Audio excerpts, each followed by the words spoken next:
Assalamualaikum warahmatullahi wabarakatuh. Salam sejahtera untuk kita semua.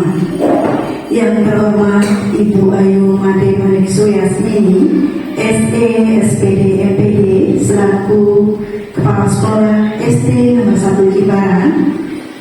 Yang kami hormati Bapak Ibu CGP. Yang kami hormati pula Bapak Ibu Guru SD nomor 1 Jimbaran.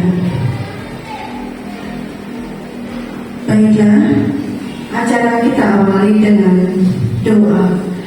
Bapak Ibu dimohon untuk berdiri sejenak. Berdoa mulai.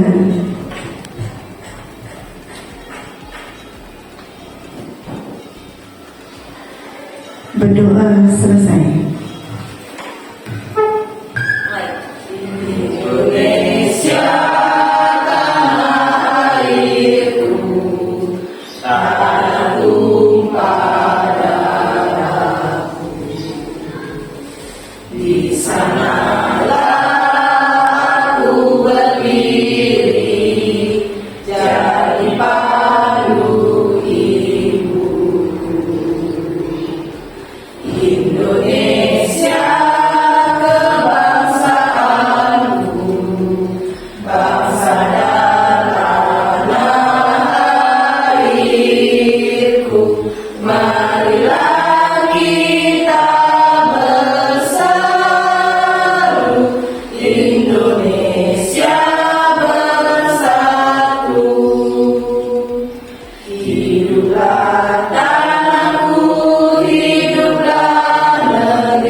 Baik, acara kita lanjutkan dengan sambutan dari Ibu Kepala Sekolah.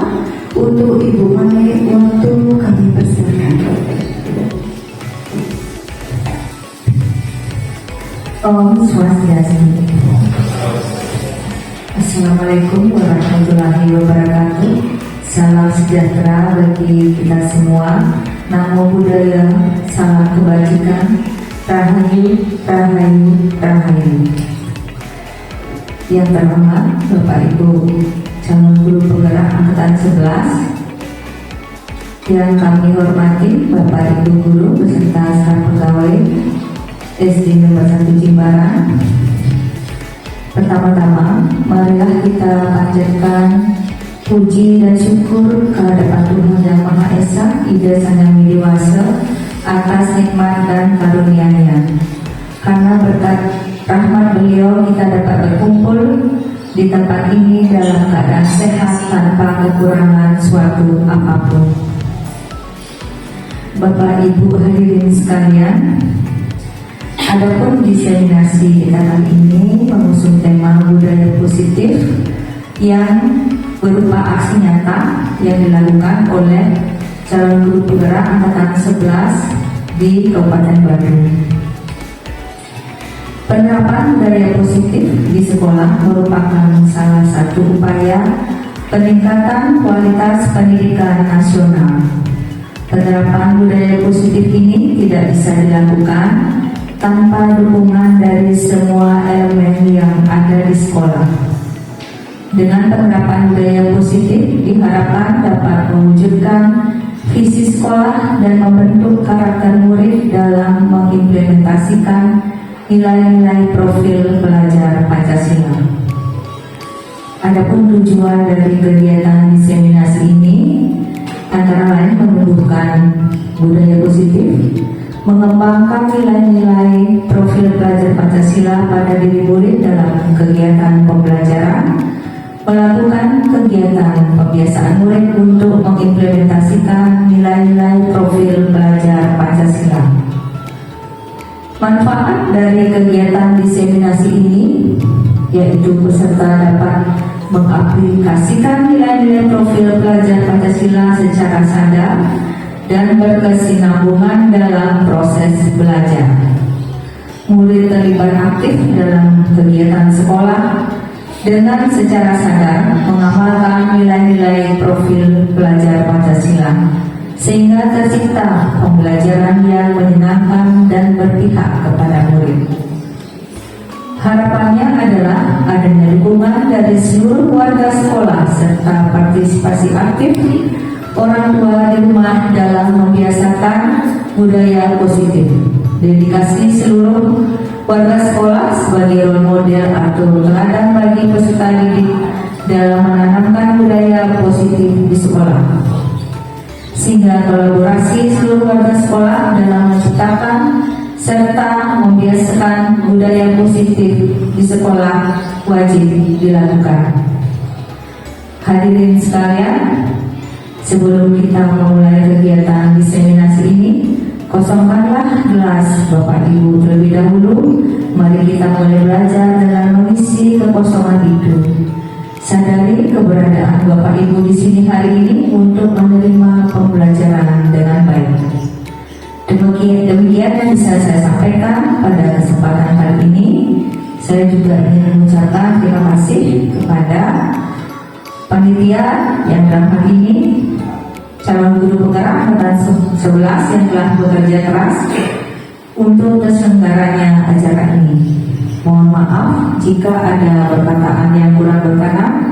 Semoga kegiatan ini bermanfaat dan selamat melakukan diseminasi.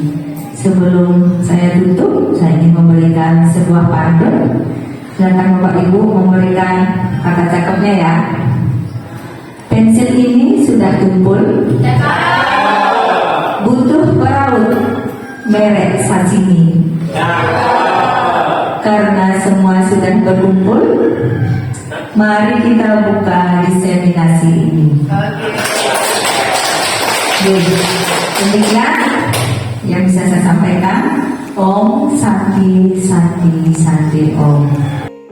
Baik Bapak Ibu, saya ucapkan terima kasih kepada Bapak Ibu karena sudah bersedia hadir meluangkan waktu pada kesempatan hari ini. Jadi ini merupakan wujud aksi nyata saya dalam program pendidikan guru penggerak. Jadi saya akan bergerak Kabupaten Bandung. Jadi hari ini saya akan menyebarkan atau mendiseminasikan pemahaman tentang budaya positif. Ya, nah, yaitu tentang disiplin positif dan nilai-nilai kebajikan. Kemudian yang nomor 2, maaf ini agak tidak kelihatan ya, itu kebutuhan dasar manusia. Kemudian motivasi perilaku manusia. Lanjut posisi kontrol guru, kemudian keyakinan kelas, dan yang terakhir adalah segitiga restitusi. Nah nanti kita akan bedah satu persatu dari inti pokok konsep budaya positif ini. Disiplin, ada yang tahu? Silahkan. Sesuai aturan. Sesuai aturan. Ada lagi yang berpendapat lain? Disiplin itu apa sih? Nah, disiplin itu adalah belajar. Jadi disiplin itu artinya belajar. Karena kalau dulu kita mendengar kata disiplin itu harus disiplin. Taati aturan, tidak boleh datang terlambat. Nah, begitu misalnya. Jadi disiplin ini artinya belajar. Nah, kemudian dipadukan dengan positif. Jadi di sini kita mengupayakan disiplin positif itu biar langsung berasal dari dalam diri anak-anak. Ya, berasal dari motivasi intrinsik anak-anak. Jadi bukan karena dia takut dihancam, dia takut diberi hukuman, atau dia mendapat penghargaan gitu. Lalu dia disiplin. Kalau misalnya saya terlambat datang ke sekolah, saya takut dihukum sama guru. Jadi bukan itu yang dimaksud. Jadi disiplin positif ini lebih ke mendisiplinkan dari dalam diri anak-anak atau memunculkan kesadaran dari dalam diri anak-anak. Nah, kemudian tujuannya itu adalah untuk menciptakan peserta didik yang memiliki disiplin diri sehingga mereka mengacu pada nilai-nilai kebajikan universal dan memiliki motivasi intrinsik dan perilaku perubahan ke arah yang lebih baik. Seperti yang saya sampaikan tadi, yang sudah saya sampaikan, jadi kita akan memunculkan kesadaran atau motivasi dorongan dari dalam diri anak itu sendiri. Jadi bukan dari dorongan dari luar. Itu berupa kita tujuannya adalah untuk agar mereka mengacu pada nilai-nilai kebajikan.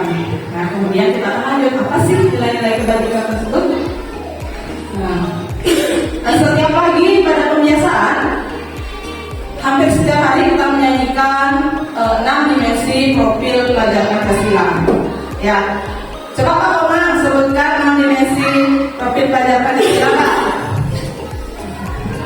Pelajar Pancasila pada Tuhan yang esa dan beranak bumi, berkebinekaan global, gotong-royong mandiri, kreatif dan bernalar kritis. Tepuk salut dulu Bapak Ibu, tepuk salut, salut, salut, salut, salut, salut. Jadi harus bisa mencontohkan ya, tidak hanya menyuruh siswanya di halaman, tapi kita juga harus hafal. Nah, kemudian profil pelajar Pancasila ada 6 dimensi. Inilah dia merupakan nilai-nilai dari kebajikannya yang ada pada 6 dimensi profil pelajar Pancasila. Nah, lanjut, ini dari program pemerintah. Dari program pemerintah itu artinya diterapkan, pemerintah itu memprogramkan untuk menerapkan dalam pendidikan dasar. Pada pendidikan dasar, nilai-nilainya adalah toleransi, rasa hormat, integritas, mandiri, menghargai, antusias, empati, ingin tahu, kreativitas, kerjasama, percaya diri, dan komitmen. Nah, sedangkan yang terakhir nilainya adalah dari life skill. Ya, life skill itu artinya dari keterampilan hidup. Apa saja? Ya, dapat dipercaya, lurus hati, pendengar yang aktif, tidak merendahkan orang lain, dan memberikan yang terbaik dari diri. Memberikan terbaik dari diri untuk orang lain. Maksudnya, jadi apa yang terbaik dari diri kita berikan kepada orang lain.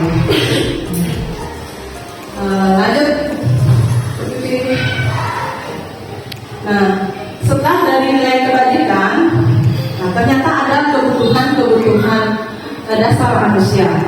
Ya, kebutuhan dasar manusia adalah segala sesuatu yang kita lakukan untuk mendapatkan apa yang kita inginkan. Nah, seluruh tindakan yang kita lakukan adalah memiliki tujuan.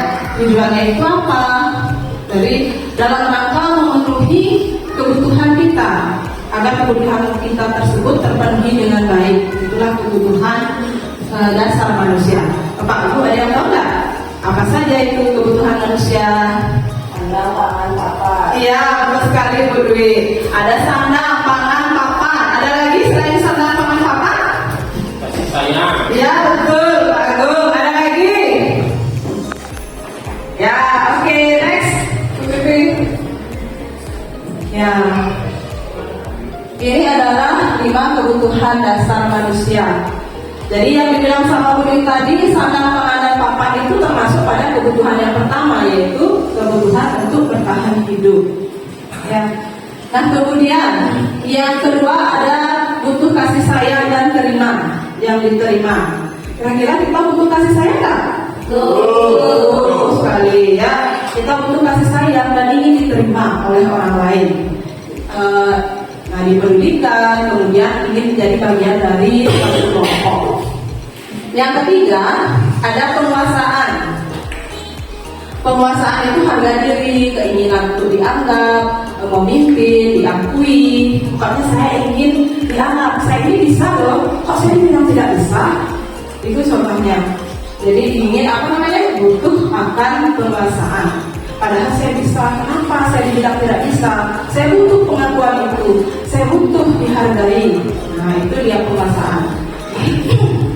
Kemudian kebutuhan akan kebebasan. Jadi mandiri, memiliki pilihan sendiri, kemudian mencoba hal-hal baru dan mampu mengendalikan arah diri. Itu kebutuhan kebebasan. Jadi saya bebas memilih. Ya contoh, tidak ada lagi kayak ini ya,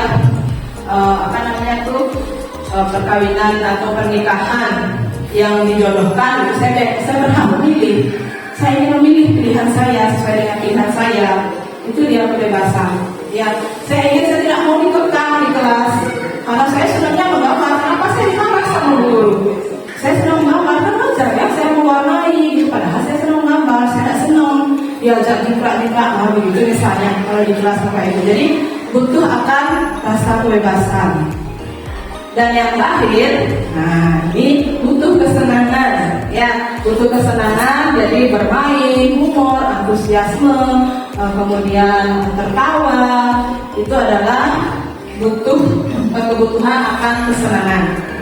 Ya, kalau kita yang bapak, yang ibu-ibu, mungkin kita kesenangannya kita di salon, gitu lama-lama, baby-meni, nah itu kesenangan kita sendiri. Saya senang seperti itu, atau mungkin saya kesenangan saya ke mall, habis itu saya bolong-bolong belanjaan. Ya, itu juga kebutuhan akan kesenangan. Ya, kalau yang bapak-bapak mungkin hobi mancing, gitu, itu kebutuhan akan kesenangan akan dipenuhi. Kalau sudah hobi ya saya lakukan. Walaupun orang bilang ini kok itu saya nggak senang, karena kita berbeda. Ya, mancing mania. Ya, jadi belum tentu. Jadi senang mancing sama Pak Ade, orang Pak Komang nggak senang mancing, diajak mancing ya nggak nyambung. Jadi berbeda-beda kebutuhan akan kesenangan kita. Ya, Bapak Ibu, sebelum saya lanjut ke materi berikutnya, kita SPP dulu ya. Ya. Kalau itu Bapak Ibu silakan berdiri di depan ya. Bapak Ibu, saya jelaskan dulu bagaimana SPP ya caranya. Jadi Bapak Ibu nanti mulai dari kaki kanan 2 kali. Jadi kaki kanan 2 kali, kemudian lempar kaki kiri 2 kali, maju 1 kali, mundur 1 kali, maju 3 kali. Ya, sudah? Nah, ya goyang dulu ya. Ya, oke. Bisa ya kita coba ya, kita mulai. Oh, suami istri saya kan bareng itu.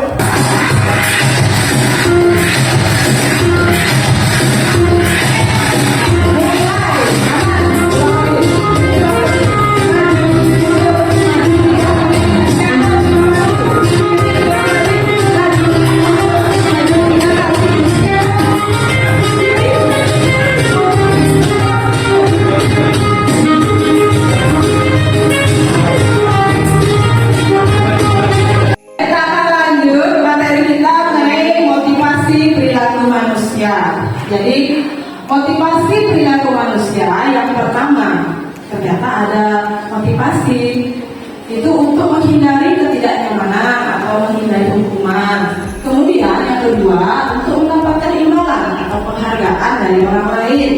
Dan yang ketiga, untuk menjadi orang yang mereka inginkan dan menghargai nilai-nilai yang ada pada diri mereka yang mereka yakini.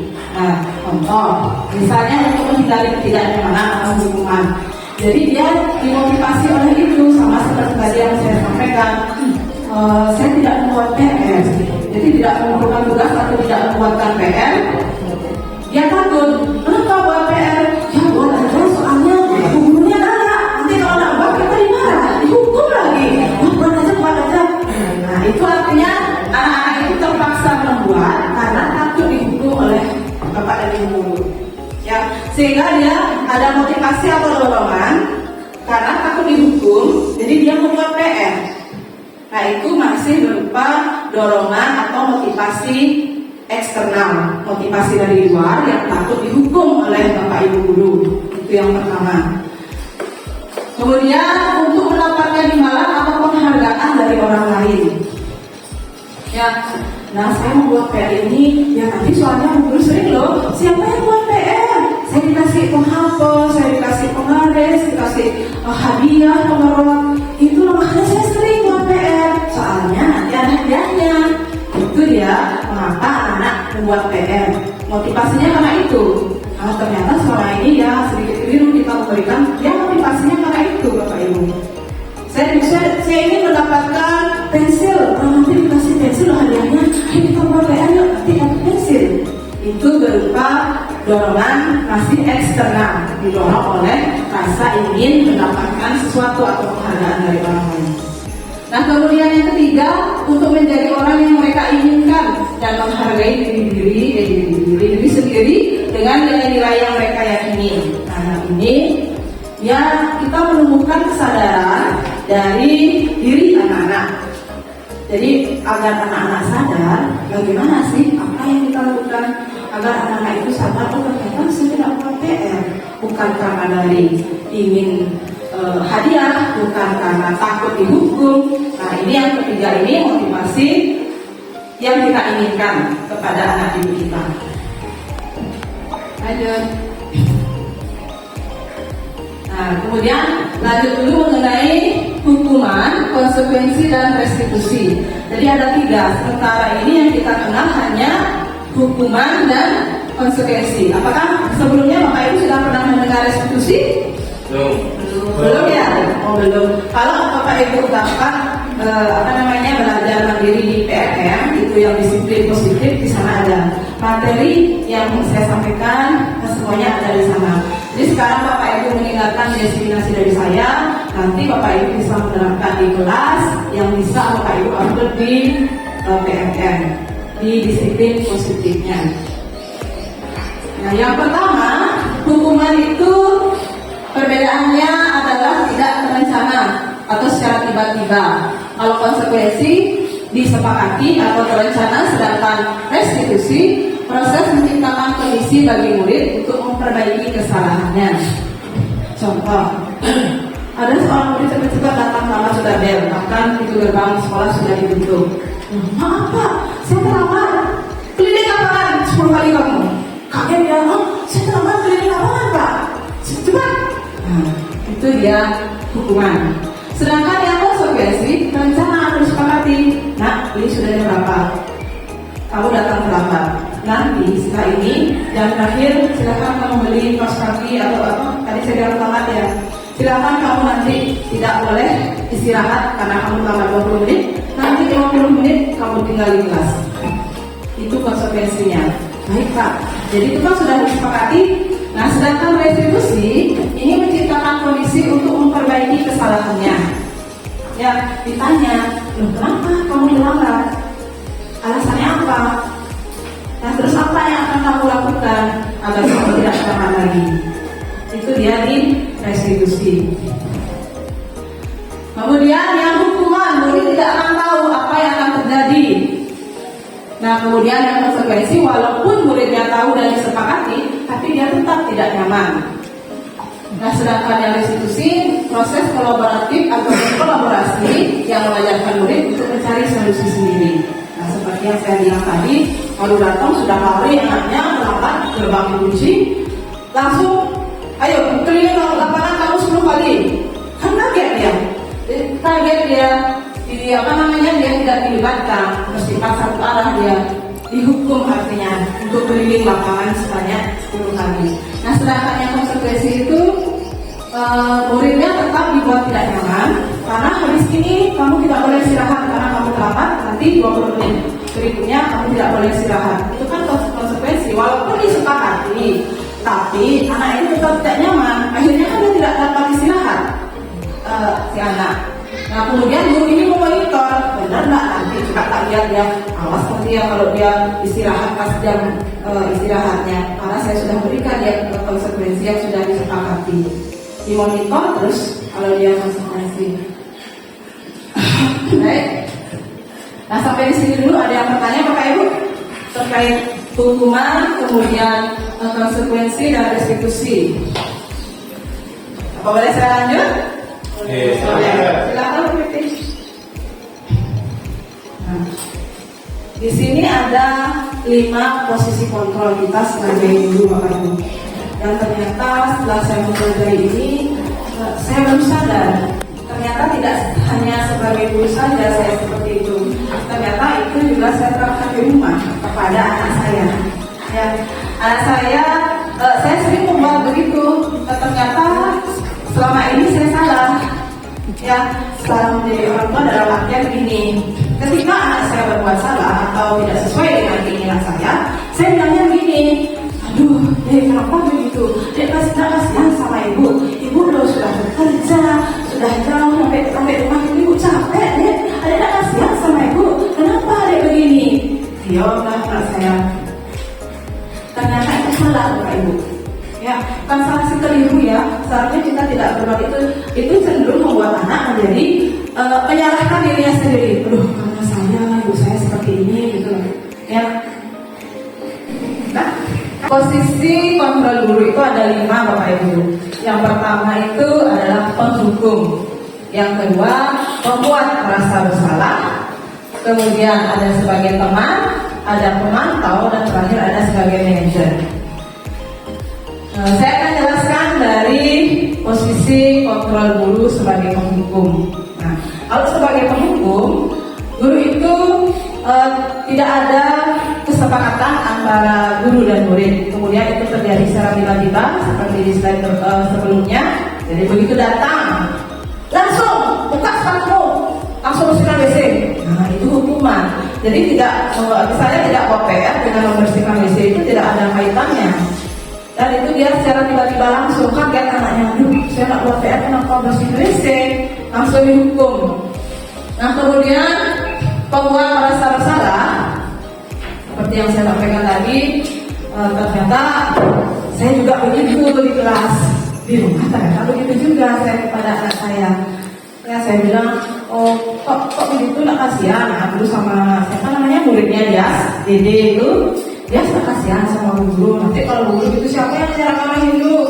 Guru turun. Terus biasanya kalau begini nak tahu sopan santun, kata krama, nanti gurunya kena.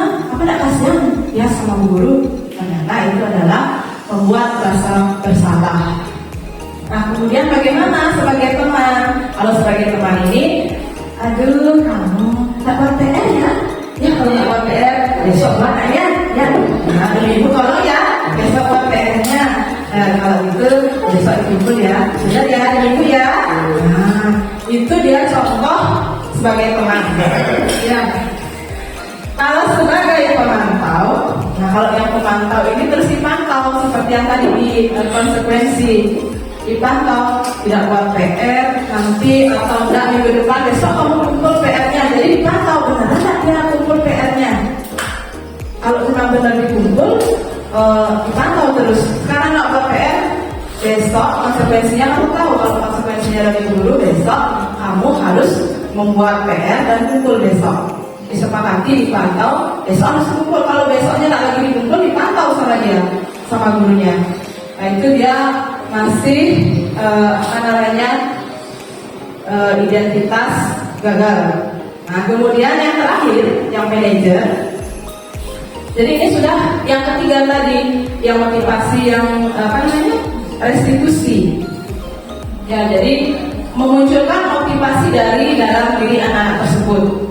Ya, kemudian ditanya, dipikir dulu sama gurunya, ya terlambat, pasti ada alasannya. Ditanya dulu anaknya, jangan bilang, kamu jangan tanya alasan, tak usah kamu tanya alasan, kamu bisa 10 hari halaman. Apa belum dia dengar apa kata muridnya? Ya, tadi dengar dulu apa penjelasannya. Maaf Bu, saya terlambat. Kenapa? Kemarin saya malam pulang dari kampung, kemudian saya tidurnya terlalu larut malam hingga tadi pagi saya bangun kesiangan Bu. Oh, kalau begitu, itu kita setelah kita tahu begitu, kita tanya dia, oh kalau memang seperti itu, sekarang setiap orang pernah berbuat salah. Nah sekarang apa yang akan kamu lakukan agar hari ini tidak terulang kembali? Nah seperti itu. Ditanya dia agar dia mencari solusi, pemecahan bersama-sama. Oh iya ya, kalau saya begini saya terlambat, besok saya tidak akan terlalu malam, atau mungkin saya akan menyalakan jam waker untuk bisa bangun pagi, agar saya bisa bangun pagi. Jadi akan saya nyalakan jam waker, kemudian kalau seandainya saya malam lagi datang dari kampung, ya saya bisa bangun lebih pagi. Nah, lanjut. Nah, ini dia. Saya menyajikan satu kasus. Kasusnya adalah menggunakan kaos kaki hitam di hari Senin. Nah, kemudian kalau posisi kontrol guru sebagai penghukum, anak tersebut langsung disuruh silakan lari keliling lapangan 10 kali. Nah, sedangkan kalau dia dibuat rasa bersalah, berapa kali sudah ibu beritahu, kamu tidak kasihan sama ibu. Kalau nanti ibu dipanggil ke ruangan oleh ibu kepala sekolah gara-gara kamu, bagaimana? Nah, lanjut. Beda. Kemudian sebagai teman, ayo dong nak, ikuti aturan sekolah ya. Tolong bantu ibu kali ini saja. Lain kali jangan ulangi lagi ya. Itu nadanya dengan ramah. Nah, sesekali bercanda, ya isi ketawa-ketawa. Itu posisinya sebagai teman. Nah, kemudian sebagai pemantau, kamu sudah melanggar aturan sekolah. Kamu tahu konsekuensinya? Setelah jam pelajaran pertama, kamu beli kaos kaki putih di koperasi sekolah dan jangan ulangi ini lagi. Itu dia sebagai pemantau. Yang terakhir adalah sebagai manajer. Apakah kamu tahu kesalahanmu? Apa alasanmu hari ini menggunakan kaos kaki berwarna hitam? Nah, kira-kira apa yang akan kamu lakukan untuk memperbaiki kesalahanmu dan agar tidak terulang kembali? Itu dia di posisi manajer. Nah, dari keempat posisi ini, dari kelima posisi ini, kira-kira Bapak Ibu yang Bapak Ibu inginkan adalah posisi apa? Bapak Ibu ingin menjadi posisi kontrol guru itu sebagai apa sih? Iya, yang kelima. Yang terakhir yaitu posisi kontrol sebagai manajer. Jadi ada 5. Kenapa? Karena dari kompetensi, dari posisi kontrol 1, penghukum, pembuat rasa bersalah, kemudian ada pemantau, ada sebagai teman, itu semuanya masih bersifat motivasi ekstrinsik atau dorongan dari luar. Dorongan yang pertama takut dihukum, dorongan yang kedua dipantau dengan konsekuensi, dorongan yang ketiga menolong gurunya, misalnya dari ibu ya tolong ya kali ini saja. Kemudian yang keempat itu membuat rasa bersalah, pemantau, teman, penghukum, ya yang terakhir adalah manajer. Jadi sebagai manajer ini yang kita inginkan, ini yang kita harapkan, yang ada pada diri kita, ada pada diri masing-masing Bapak Ibu. Ya. Nah, sekarang kita lanjut. Saya akan berikan Bapak Ibu speaking note. Jadi ada 5 pertanyaan. Silakan Bapak Ibu menuliskan nama di atasnya. Kemudian di sini nomor 1 sampai nomor 5 ada soal. Silakan Bapak Ibu kerjakan di speaking note-nya.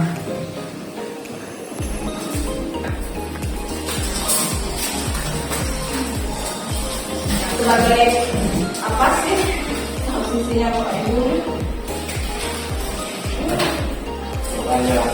Ya, jawaban saja.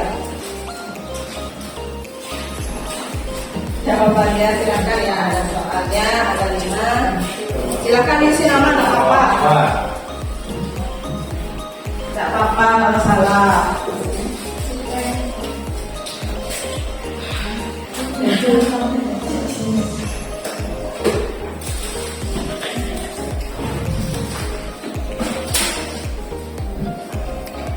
Nah, Bapak Ibu, sudah saya berikan sedikit atau post-it di depan di layar.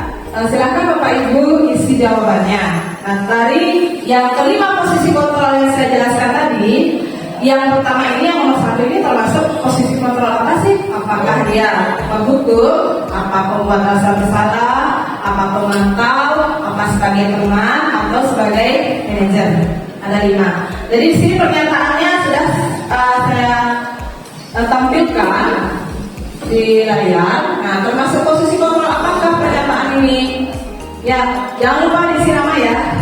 Ibu kecewa sekali dengan kamu. Apa kamu tidak kasihan sama ibu? Silakan dijawab. Ya, enggak. Apakah masuk apa? Lanjut. Lanjut Wiwi. Nah, kemudian yang soal nomor 2. Nah, karena kamu tidak buat PR, silahkan jongkok bangun sebanyak 10 kali di depan kelas. Apa sebagai teman, sebagai manajer, sebagai penghukum, pembuat rasa bersalah, atau pemantau? Sudah? Yuk. Lanjut nomor 3. Apa yang akan kamu lakukan agar kejadian hari ini tidak terulang kembali? Yo, maka termasuk apa itu? Agar tidak mengulangi lagi kesalahannya. Yuk. Lanjut. Oh, enggak. Ayolah, lakukan ini demi ibu ya. Ya. Nah. Dan Ayo, itu. Ayolah. ayolah, lakukan ini demi ibu dulu ya. Itu termasuk apa? Posisi kontrol yang mana? Sudah? Baru 4 ya? Lagi 1, Wiwi. Nah, jika tidak mengumpulkan PR, ibu tidak akan memberikan nilai. Jika kamu tidak memberikan PR, guru tidak akan memberikan nilai. Apakah termasuk bentuk teman, kemudian pembuat rasa bersalah, kemudian apa lagi, perantau, apa manajer? Sudah? Yang sudah silahkan ditempel di depan di 5 posisi kontrol dulu.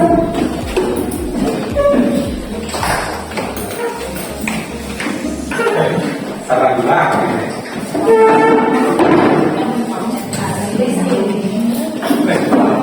Salah.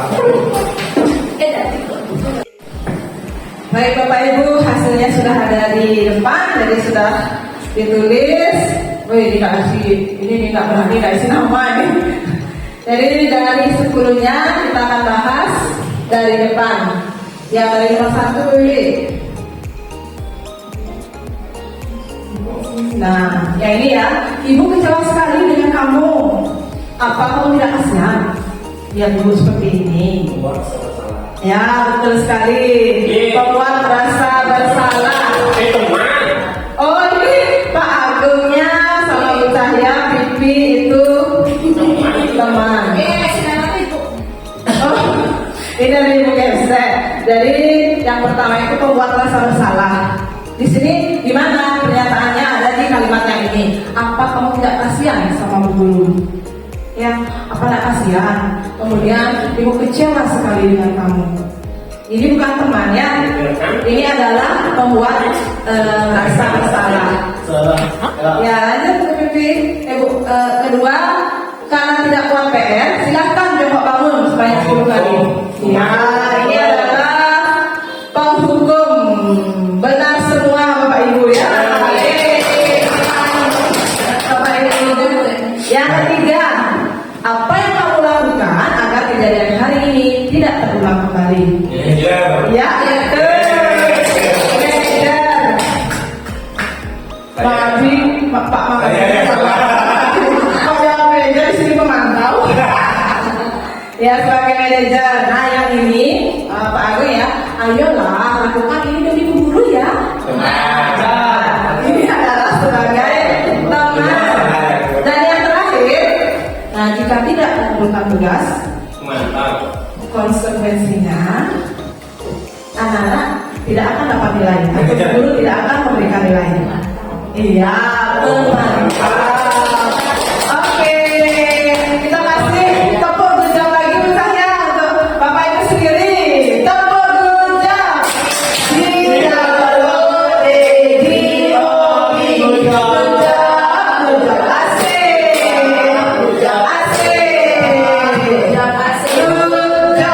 Oke, terima kasih Bapak Ibu. Oke, kita lanjut dulu nih. Nah, di sini ada keyakinan kelas. Setelah kita belajar tentang 5 posisi kontrol guru, ada keyakinan kelas. Nah, mengapa keyakinan kelas? Mengapa tidak peraturan kelas saja? Ada yang bisa menjawab? Ya, silakan Mari. Kalau keyakinan kelas itu dibuat bersama guru dan siswa dengan kesepakatan bersama untuk menuju lingkungan yang positif. Ya, Kalau peraturan sekolah itu dibuat tidak berdasarkan kesepakatan bersama. Ya, betul sekali. Kasih tepuk tangan.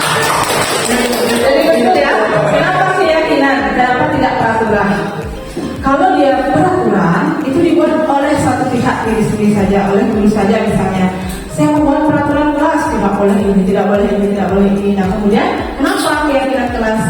Keyakinan kelas itu adalah sudah menumbuhkan motivasi intrinsik dari dalam anak, dalam diri anak-anak tersebut. Sedangkan kalau yang peraturan itu masih motivasi ekstrinsik. Kalau dia keyakinan kelas itu disepakati oleh semua anak didiknya. Semua murid mencurah pendapat pada saat membuat keyakinan kelas. Itu juga disepakati oleh semuanya. Kalau peraturan kan satu belah pihak saja. Besiknya guru ya memang mengikuti ya maunya guru saja yang dibuat di sana, tanpa melihat atau ingin tahu apa sih pendapat dari murid. Nah, lanjut ke Nah, pembentukan keyakinan kelas. Nah, yang pertama itu bersifat abstrak, kemudian merupakan pernyataan universal, menggunakan kalimat positif. Nah, tidak usah banyak ya, beberapa poin saja. Jadi tidak usah 1 sampai 50 gitu keyakinan kelasnya, terlalu banyak. Cukup 6 sampai 8. Yang penting bisa diingat oleh anak. Kemudian disesuaikan dengan kondisi kelas agar mudah diterapkan. Mungkin saja peraturan kelas 6A berbeda dengan peraturan atau keyakinan kelas 6B. Karena berbeda, disesuaikan dengan kelas masing-masing. Nah, kemudian melibatkan semua warga kelas.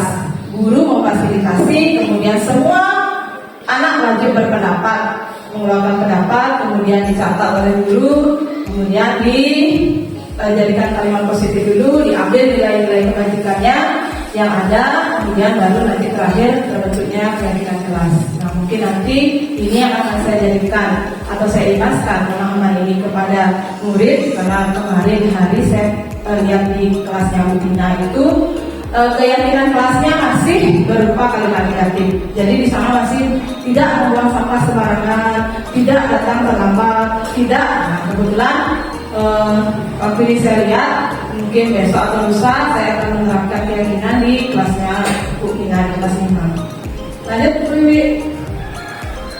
Nah, sebenarnya dari tadi kita sudah berbicara tentang segitiga restitusi ini di permasalahan 5 posisi kontrol guru. Nah, sekarang saya kuatkan kembali, saya jelaskan kembali tentang segitiga restitusi. Jadi ada segitiga, ada 3 berarti. Nah, kemudian langkah-langkah apa saja yang kita lakukan pada segitiga restitusi ini? Nah, ini ada di depan, sudah ada segitiganya. Nah, jadi segitiga restitusi itu adalah dialog yang dijalankan oleh guru agar dapat menghasilkan murid yang mandiri dan bertanggung jawab. Jadi antara guru dan murid, gurunya ada kolaborasinya, interaksi antara guru dan murid. Nah, kemudian apa saja langkahnya? Yang pertama, menstabilkan identitas. Nah, ini dia kelihatan Bapak Ibu dari belakang. Kalau tahap menstabilkan identitas ini yang dinyatakan atau pernyataan dari guru adalah setiap orang pasti pernah melakukan kesalahan. Tidak ada manusia yang sempurna. Melakukan kesalahan itu manusiawi. Jadi bukan hanya kamu satu-satunya orang yang melakukan kesalahan ini. Guru juga pernah melakukan kesalahan. Itu dia pada tahap menstabilkan identitas seorang murid yang melakukan suatu kasus tertentu atau permasalahan. Kemudian yang kedua, setelah distabilkan identitas murid, banyak muridnya tarik nafas, kemudian banyak boyong, jadi tahunin ya ditanyain, divalidasi dulu kebutuhannya. Nah, sesuai dengan 5 kebutuhan dasar manusia tadi, kita tanya dulu, setiap orang melakukan sesuatu itu pasti ada alasannya. Ya, karena terlambat, baru murid terlambat langsung dihukum ya kok kamu, baru tidak buat tugas langsung disuruh bersihkan WC tanpa guru mau mendengar alasan dari murid. Nah, sekarang tanya dulu alasannya apa sih murid tersebut terlambat, murid tersebut salah menggunakan kaos kaki, murid tersebut tidak menggunakan tugas. Kita tanya dulu alasannya. Nah, ini dia, kamu tentu punya alasan mengapa melakukan hal tersebut. Adakah cara yang lebih lain, adakah cara yang lebih baik atau yang lain untuk mendapatkan apa yang kamu butuhkan? Nah, kemudian setelah Bapak Ibu validasi kesalahan murid itu, yang terakhir adalah ditanyakan keyakinannya. Nah, nilai-nilai apa yang telah kamu sepakati? Kamu ingat nggak dengan keyakinan kelas kita? Oh, kita tidak boleh ini, gitu misalnya. Atau enggak, keyakinan kelas nilainya adalah bertanggung jawab, jujur, sopan santun, begitu misalnya. Kalau dia tidak melamar menentukan tugas, kan berarti itu kenanya di nilai kebajikan yang bertanggung jawab. Nah, itu yang terakhir, ditanyakan keyakinannya. Nah, kemudian ditanyakan, setelah dia tahu alasannya, kita tahu alasan dia, kemudian kita tanya dia, nah sekarang kira-kira apa yang akan anak-anak lakukan untuk mencari permasalahan solusi ini agar hal ini tidak terjadi kembali. Itu dia terakhir. Jadi anak muda berpikir itu bisa menumbuhkan motivasi intrinsik dari dalam diri anak. Karena dia sudah tahu salah, kemudian dia bisa menyampaikan apa yang akan dia lakukan. Itu yang terakhir. Lanjut Wiwi. Nah, ini dia yang saya jelaskan tadi dari prinsip menstabilkan identitas itu. Kesalahan itu adalah bagian dari proses pembelajaran. Jadi jangan takut salah, ya. Itu di sini ya, berbuat salah itu wajar, kamu berhak merasa begitu. Kemudian ibu guru tidak akan mencari siapa yang benar dan siapa yang salah. Dari itu prinsipnya. Lanjut. Nah, kemudian di validasi tindakan yang salah, prinsipnya itu adalah setiap perilaku seseorang itu mereka berupaya untuk memenuhi suatu kebutuhan tertentu, hanya saja kita yang tidak tahu. Ya, dia mengantuk. Ya, ini kebutuhannya dia itu tidur. Jadi dia memenuhi kebutuhan untuk tidur sehingga dia ngantuk, tidak buat tugas. Jadi ada suatu kebutuhan yang dia penuhi. Nah, ini dia kenyataannya. Nah, kamu melakukan hal tersebut karena mempertahankan sesuatu yang penting bagimu. Kamu pasti punya alasan. Kamu pasti bangga telah melindungi sesuatu yang penting buat kamu. Karena dia ada kebutuhan yang dia penuhi. Lanjut, nah yang terakhir menanyakan keyakinan kelas itu prinsipnya bahwa teori kontrol pada dasarnya memotivasi murid secara intrinsik. Jadi mendorong dari dalam diri, menemukan kesadaran dari dalam diri murid. Nah, ini dia ditanya adalah keyakinan kelas apa yang kita sepakati, kemudian nilai-nilainya apa, kira-kira kelas seperti apa yang anak-anak impikan. Kemudian kamu ingin jadi seorang apa? Nah, itu dia menanyakan keyakinan. Ya baik, lanjut Wiwi. Nah, di sini kemarin ini adalah contoh dari demonstrasi kontekstual saya. Ini adalah contoh penerapan segitiga restitusi. Silakan tulis saja.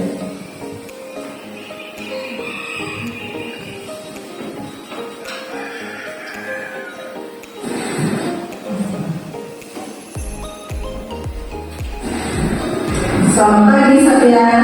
Baik Bu, apa kabar hari ini? Iya Bu. Sudah sarapan? Sudah. Ya, Sudah semangat ya, sekolahnya karena sudah sarapan. Nah, kira-kira saya tahu tidak kenapa Bu dipanggil Satya sih? Mungkin berkaitan dengan usaha apa Bu ya? Ya kemarin dulu kan tidak masuk kelas. Dulu memberikan Satya dan teman-teman tugas di kelas.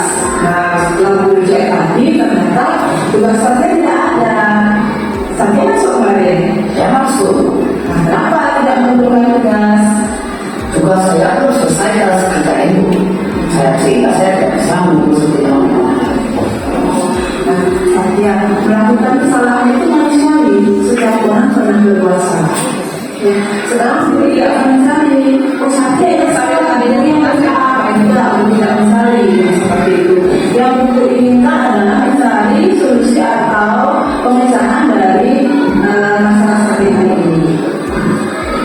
Nah, kira-kira kalau boleh tahu kenapa Satya tidak mengumpulkan tugasnya? Sudah Tugas saya belum selesai. Sehingga saya tidak bisa mengurus orang lain. karena apa? Karena saya tidur terlalu malam. Sehingga saya tidak selesai mengerjakan tugas itu. Oh, berarti Satya tidur malam, kemudian pagi ngantuk di kelas berarti ya, karena tugasnya tidak selesai. Nah, kira-kira apa yang Satya lakukan itu sudah sesuai dengan keyakinan kelas kita? Terakhir, menanyakan keyakinan kelas yang telah disesuaikan dengan kelas. Mana yang Satya lakukan? Selalu bertanggung jawab. Ya, itu sekali. Apa yang Satya lakukan hari ini itu sudah tidak sesuai dengan keyakinan kelas kita. Salah satunya adalah mulai dari tanggung jawab. Tugas yang tidak selesai saya lakukan itu berarti saya tidak bertanggung jawab menyelesaikan tugas yang diberikan. Ya, baik. Kira-kira apa yang akan saya lakukan agar hal ini tidak berulang kembali dan saya bisa mengumpulkan tugas dari guru? Saya akan meminta maaf kepada ibu guru. Kemudian saya akan mengerjakan tugas yang ibu guru berikan agar bisa ditentukan besok. Dan saya tidak akan meminta beberapa lagi.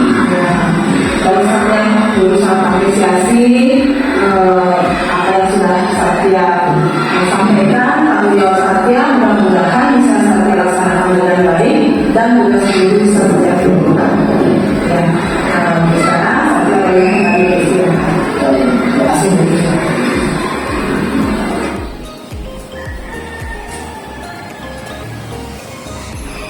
Baik, itu tadi Bapak Ibu contoh penerapan segitiga restitusi. Itu kasusnya adalah terlambat mengumpulkan tugas. Nah, kemudian sampai di penghujung, jadi penutup, adapun kesimpulan yang bisa saya sampaikan. Jadi budaya positif itu harus dibangun untuk menemukan motivasi internal melaksanakan disiplin positif bagi murid yang nantinya akan ikut berpengaruh kepada pencapaian visi dan misi sekolah. Nah, membangun budaya positif tentu saja tidak bisa dilakukan sendiri, melainkan butuh kolaborasi dari semua warga sekolah. Bahkan dibutuhkan dukungan dari orang tua dan pemimpin sekolah. Jadi Bapak Ibu berada di sini, mari kita bersama-sama bekerja sama, berkolaborasi. Jadi tidak hanya bisa saya lakukan sendiri, tetapi seluruh warga sekolah saya harapkan untuk bisa juga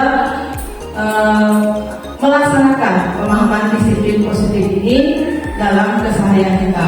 Semua dimulai dari diri kita yang nantinya akan kita berikan pemahaman tersebut kepada anak didik kita atau murid, mulai dari pembiasaan setiap kali yang kita lakukan yang nantinya akan membentuk karakter yang positif.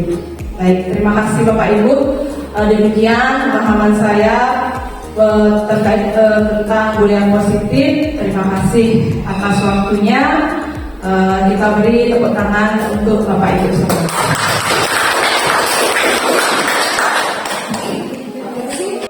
Baik Bapak Ibu, sudah sampai di tahap terakhir. Jadi ini tahap refleksi. Saya ingin Bapak Ibu merefleksikan apa yang sudah Bapak Ibu pelajari pada siang hari ini bersama pada Kombel Scuba hari ini. Silakan Bapak Ibu tulis pada post-it yang warna pink apa yang sudah Bapak Ibu pelajari hari ini. Nah, kemudian untuk pertanyaan yang kedua, apa yang sudah baik dalam diseminasi hari ini dan kemudian apa yang perlu ditingkatkan? Silakan Bapak Ibu tulis pada post-it yang berwarna hijau. Nah, silakan.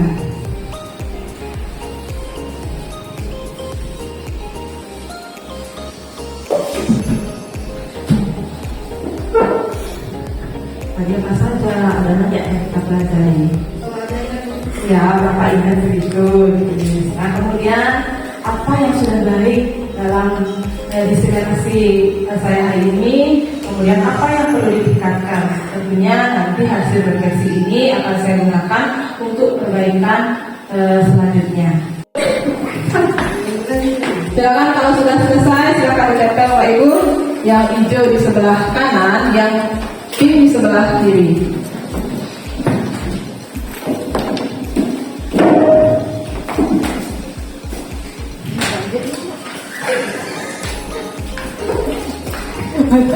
Pakai ini plaster.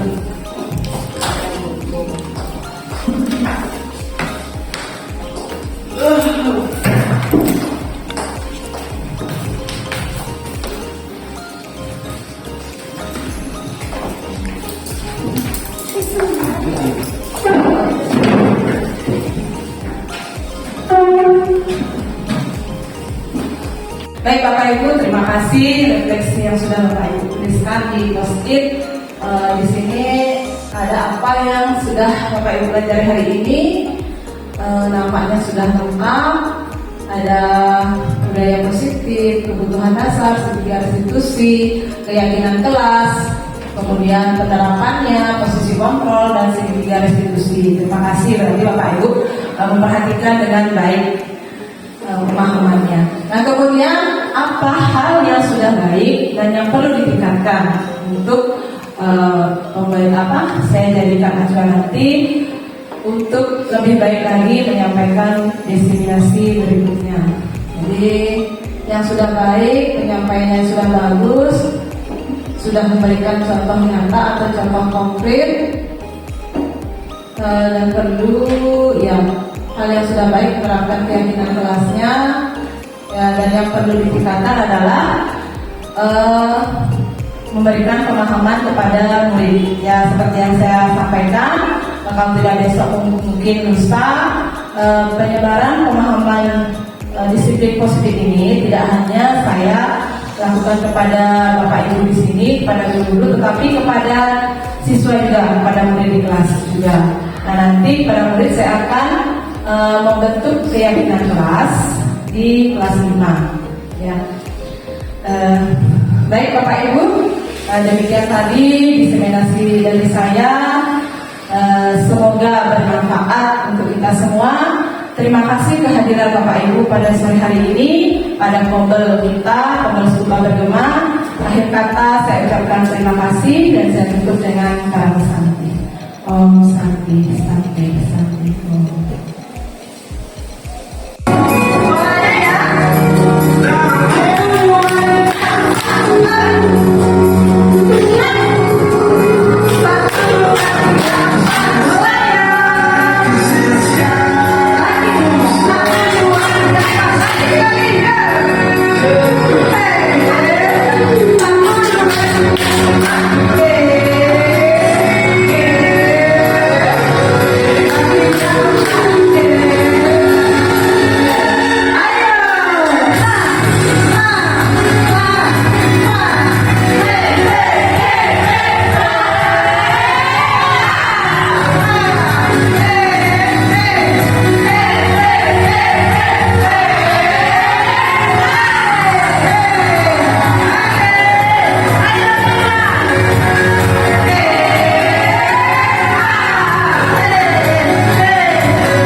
Selamat siang anak. Siang. Apa kabar hari ini? Baik. Anak-anak, hari ini guru suka waktu anak-anak kita membuat keyakinan kelas. Kenapa guru pilih kita anak kelas 5? Karena kemarin guru ngajar kelas ini, guru lihat memang sudah ada di bawah ya. Tapi ini bukan keyakinan kelas. Yang anak buat di sini adalah kesepakatan kelas. Dan kemudian guru lihat di sini kalimatnya masih menggunakan kalimat negatif, ya. Nah, berarti sebelumnya anak-anak sudah dijelaskan itu apa keyakinan kelas? Belum. Nah, keyakinan kelas itu jadi seperti peraturan. Kalau dulu sebelum kita mengenal keyakinan kelas, yang ada adalah peraturan kelas, ya. Peraturan kelas. Dan sekarang ya keyakinan kelas itu hampir mirip dengan peraturan kelas. Akan tetapi keyakinan kelas ini berisi tentang nilai-nilai kebajikan dalam diri kita yang kita yakini, yang disepakati bersama oleh anak-anak. Anak-anak nanti berpendapat, tulang pendapat, kemudian kita akan analisis menjadi dari peraturan kelas, kalimat positif, nilai kebajikan, kadar B, kadar Y, kemudian keyakinan kelas yang terakhir. Ya, nah kemarin mungkin belum melalui tahap yang guru jelaskan ya, anak membuat kesepakatan kelasnya ini. Nah, maka dari itu guru ingin mengulang di sini, guru berikan dulu pemahaman kepada anak-anak dari keyakinan kelas itu, anak-anak sendiri yang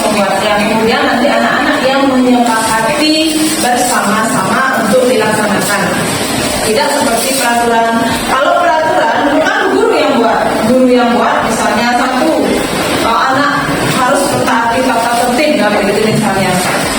Tidak boleh terlambat. Kalau sekarang anak-anak yang menyepakati apa saja itu. Oke, baik. Nah, keyakinan kelas itu adalah suatu ketentuan atau yang berisi aturan yang akan disepakati oleh anak-anak bersama. Ini akan memunculkan motivasi intrinsik atau dari dalam diri anak-anak sendiri. Anak-anak yang membuat, jadi anak-anak akan bertanggung jawab untuk melaksanakan kesepakatan atau keyakinan yang telah anak-anak buat dalam satu kelas ini. Nah, itu dia keyakinan kelas. Ya, jadi tujuannya untuk apa? Nah, setelah anak tahu apa itu keyakinan kelas kan, tujuannya satu, menciptakan pembelajaran yang berpihak pada murid. Kemudian yang kedua, kita bertujuan untuk bertanggung jawab, yang membentuk anak-anak agar bertanggung jawab serta mandiri dan menciptakan kelas yang anak-anak impikan, kelas yang anak-anak inginkan. Nah, anak-anak ingin kelas ini seperti apa? Oh, saya ingin kelas ini bersih, guru. Saya ingin kelas ini bertanggung jawab, guru. Nah, itu tujuannya mengapa kita buat keyakinan kelas. Itu untuk anak-anak sepakati nanti. Nah, kemudian yang ketiga itu menumbuhkan komunikasi antara guru dan anak-anak sendiri. Ya, kita berkolaborasi menjaga agar kelas ini agar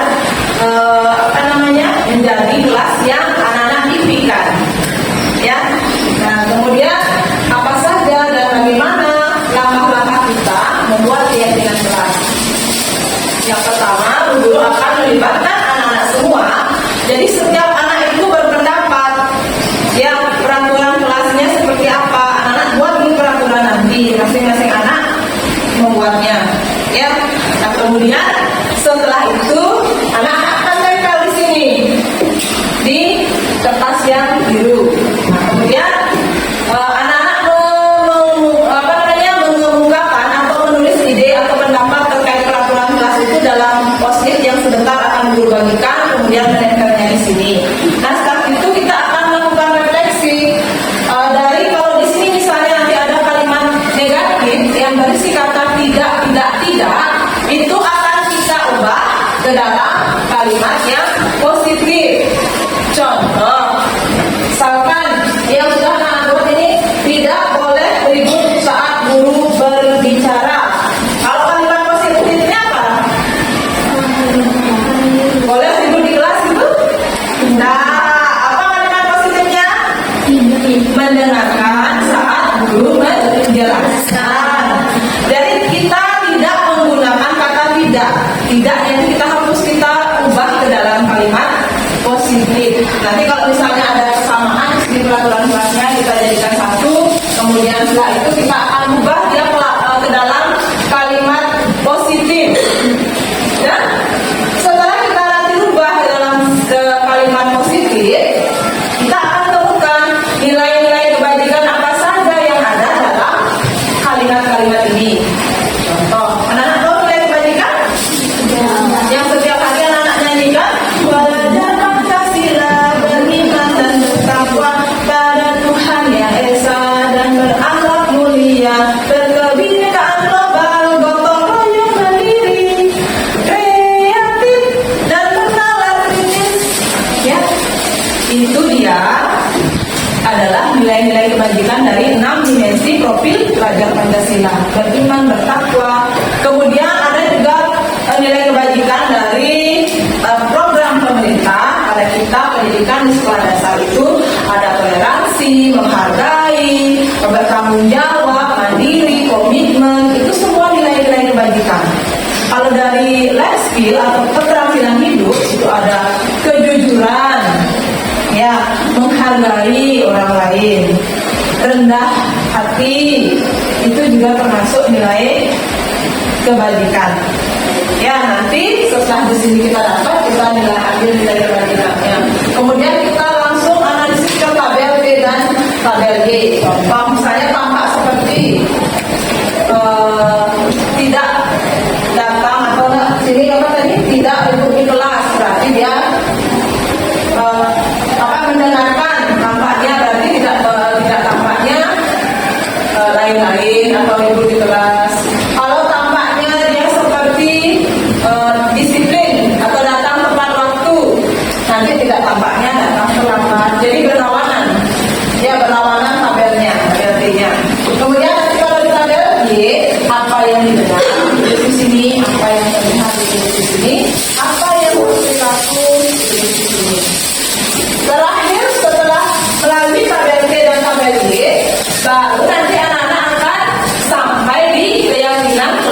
5. Ya. Setelah anak tulis keyakinan ini, berapa dapat di sini nanti anak tulis? Terakhir adalah proses penandatanganan. Jadi di sini nanti ada tanda tangan anak-anak yang jumlahnya 25. Ya, 25 kan ya? Nanti anak-anak menandatangani, artinya anak menyepakati hasil dari keyakinan kelas hari ini. Jadi itu berdasarkan dari pendapat anak-anak sendiri yang melaksanakan anak-anak sendiri. Ya, dijalankan dengan baik, dilaksanakan dengan baik, nanti ditandatangani terakhir. Sudah paham? Sudah. Ada yang bertanya sampai di sini? Sudah. Kita sambil jalan ya. Nanti kalau mau bertanya silakan ya. Baik, sekarang akan guru bagikan sticky note atau post-it satu orang satu. Silakan anak tulis di sana peraturan kelas yang anak-anak inginkan. Maksudnya peraturan kelas yang ada. Misalkan tidak terlambat, begitu boleh. Ya, guru bagikan post-itnya sekarang ya.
Baik anak-anak, semua tadi anak-anak sudah mengemukakan atau mencurahkan pendapat dari masing-masing anak. Sudah juga ditulis dalam post-it dan ditempelkan di peraturan kelas. Sekarang kita akan jadikan satu dulu, kita analisis. Apabila ada yang sama, kita akan jadikan satu dulu ya.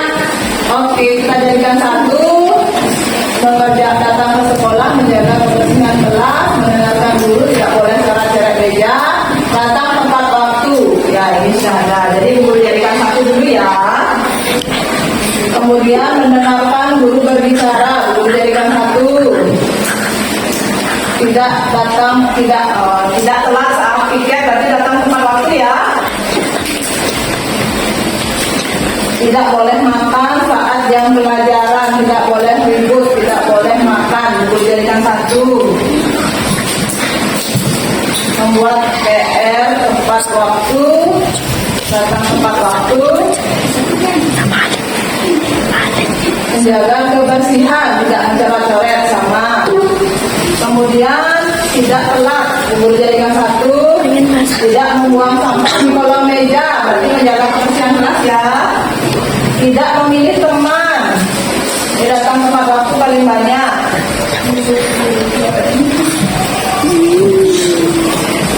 Kemudian tidak mencoret-coret meja,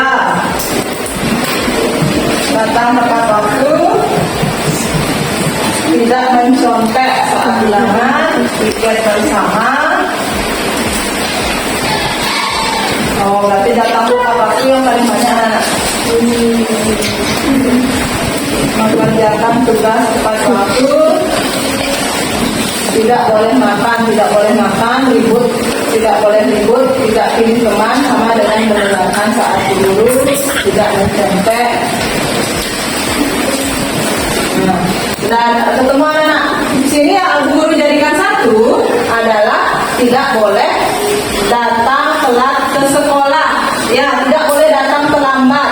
Kemudian yang ini mengerjakan tugas tepat waktu. Yang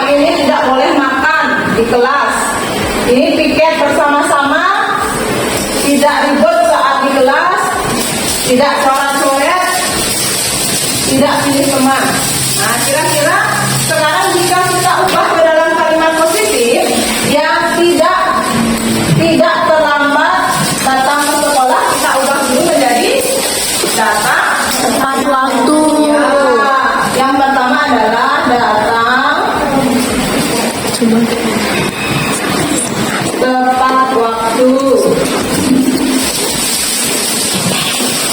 Nah, kemudian yang kedua, yang ini tidak membuang sampah di kolong meja. Kita ubah ke dalam kalimat positif, menjaga kebersihan kelas. Menjaga kebersihan kelas. Nah, kemudian yang ketiga, tidak ribut saat pelajaran. Apa kalimat positifnya? Menjaga ketertiban saat belajar. Menjaga ketertiban. Menjaga ketertiban kelas.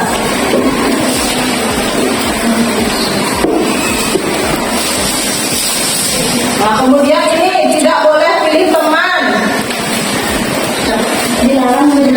Berteman dengan semua orang. Ya, berteman dengan semua orang.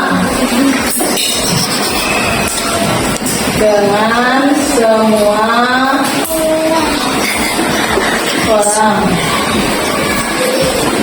Nah, kemudian ini yang kelima, tidak makan pada saat jam pelajaran. Apa ya?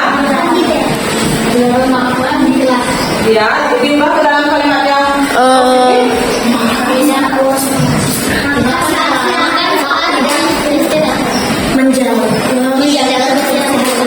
ya sama ya, kalau tidak makan itu berarti kita jaga kebersihan ya. Iya. Ya, kalau makan di kelas itu kan kotor, jadi kita jaga kebersihannya. Nah, itu sudah berarti itu ya. Kemudian tidak ribut sudah. Tidak terlambat mengumpulkan tugas. Mengumpulkan tugas tepat waktu. Mengumpul tugas tepat waktu.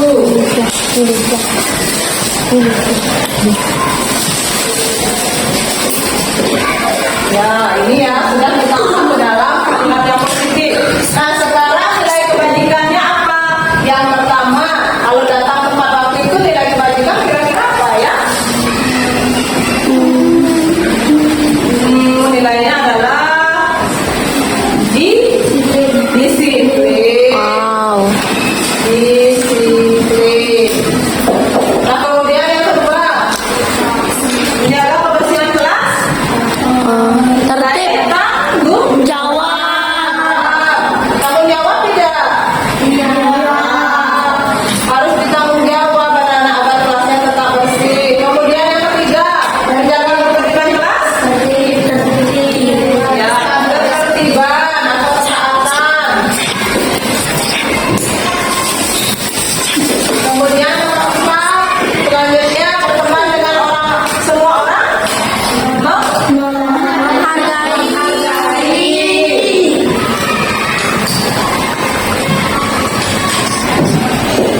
Yang kemudian yang terakhir, kumpul tugas tepat waktu. Tanggung jawab juga. Tanggung jawab juga, disiplin juga ya. Ya. Kumpul tugasnya oke, sampai 4 saja nilai kebajikannya. Nah, sekarang tampak seperti dan tidak tampak seperti. Nah, yang tadi anak-anak tulisnya di sini adalah tampaknya dia datang tepat waktu. Ya.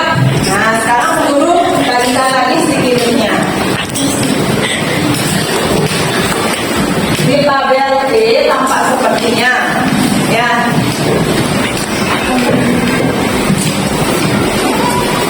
Nah, tadi sudah Bu Guru bagikan sticky note. Ingat, untuk yang sticky note warna kuning, anak-anak menulis yang tampak sepertinya, yang kalimat positifnya. Sedangkan yang Bu Guru bagikan sticky note warna hijau, itu yang tidak tampak seperti, artinya kebalikan dari kalimat positifnya. Contoh, misalnya datang tepat waktu, yang tidak tampaknya berarti datang terlambat. Silakan ditulis. Kalau sudah ditulis, silakan dipasangkan di sini tempel.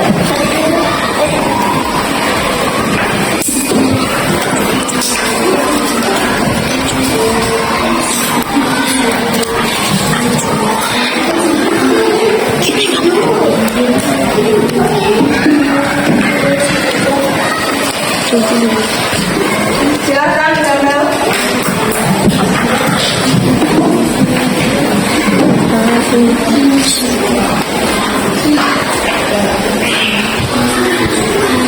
Bantu ya. Lagi satu.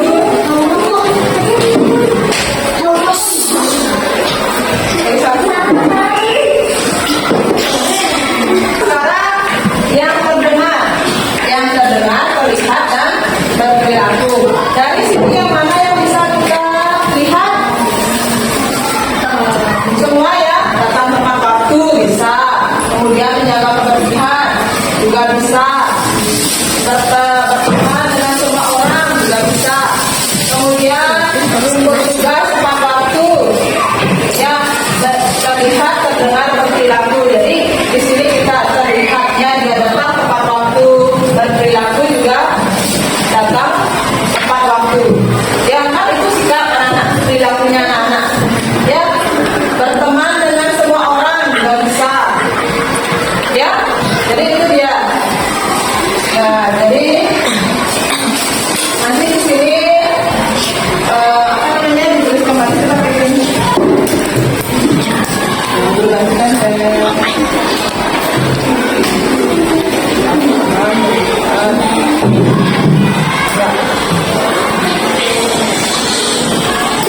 Sudah anak-anak, baik anak-anak, kita sudah melewati dari peraturan kelas kalimat positif, baik kewajiban, tabel ini juga sudah. Sekarang kita sampai di keyakinan kelas 5. Keyakinan kelasnya berarti yang pertama adalah saya sepakati dari yang kalimat positif.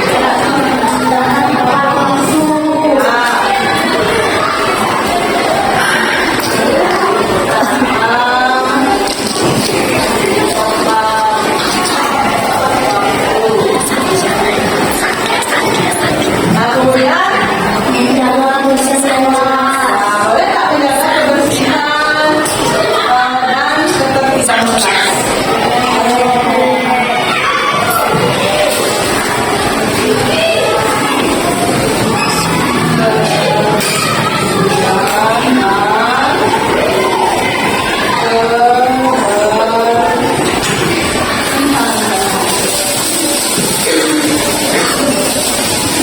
Lanjut yang nomor selanjutnya. Berteman dengan semua orang.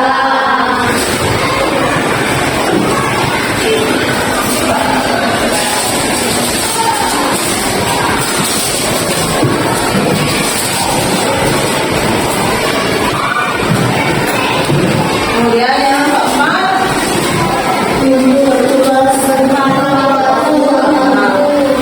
mengumpulkan tugas tepat waktu atau disiplin ya.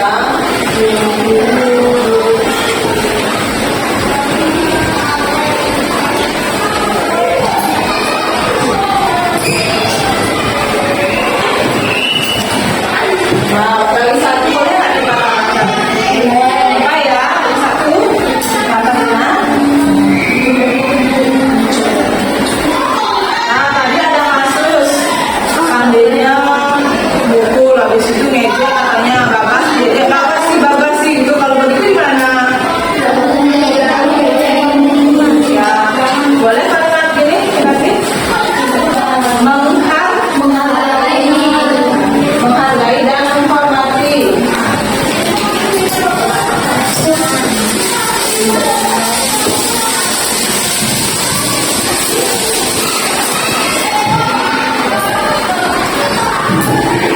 Nah, jadi sudah ketemu, ini adalah 5 keyakinan kelas khusus di kelas 5.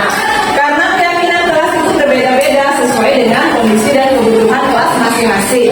Di kelas 5 sudah kita ketemukan ada 5 keyakinan yang sudah kita rumuskan bersama-sama. Ya, artinya ini sudah sepakat ya. Jadi anak-anak yang membuatnya memfasilitasi, nanti anak-anak sendiri yang akan kembali untuk menerapkannya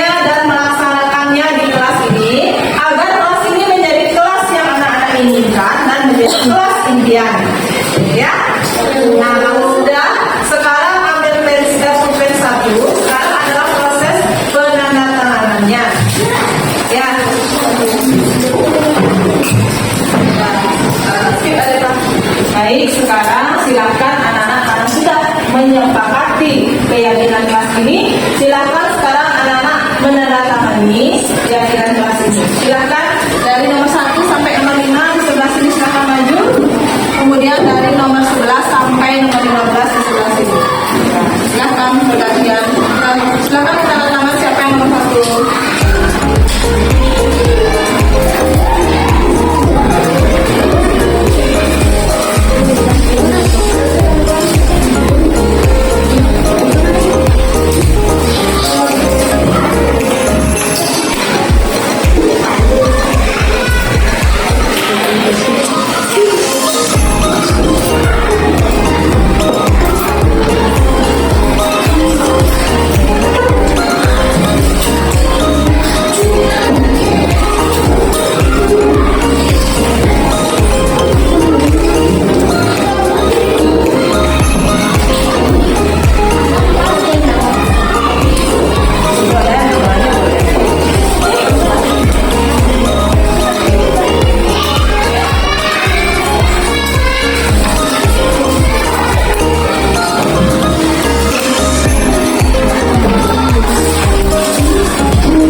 keyakinan kelas apa yang kita sepakati. Juga sudah anak-anak tanda tangan bersama. Baik, terima kasih. Sekali lagi saya Ibu ucapkan kepada anak-anak. Akhir kata Ibu ucapkan semoga nanti keyakinan kelas ini bisa anak-anak terapkan dan laksanakan dengan baik di kelas 5.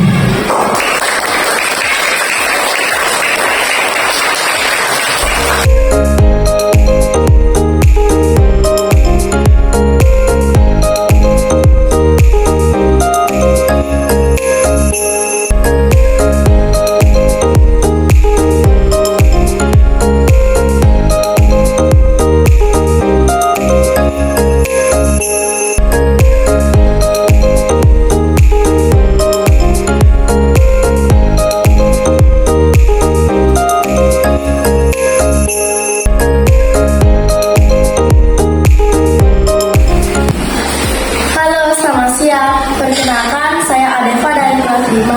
Perasaan saya sangat senang saat membentuk keyakinan kelas. Keyakinan kelas sangat penting karena dapat menambahkan tanggung jawab bagi saya dan teman-teman saya di kelas. Terima kasih.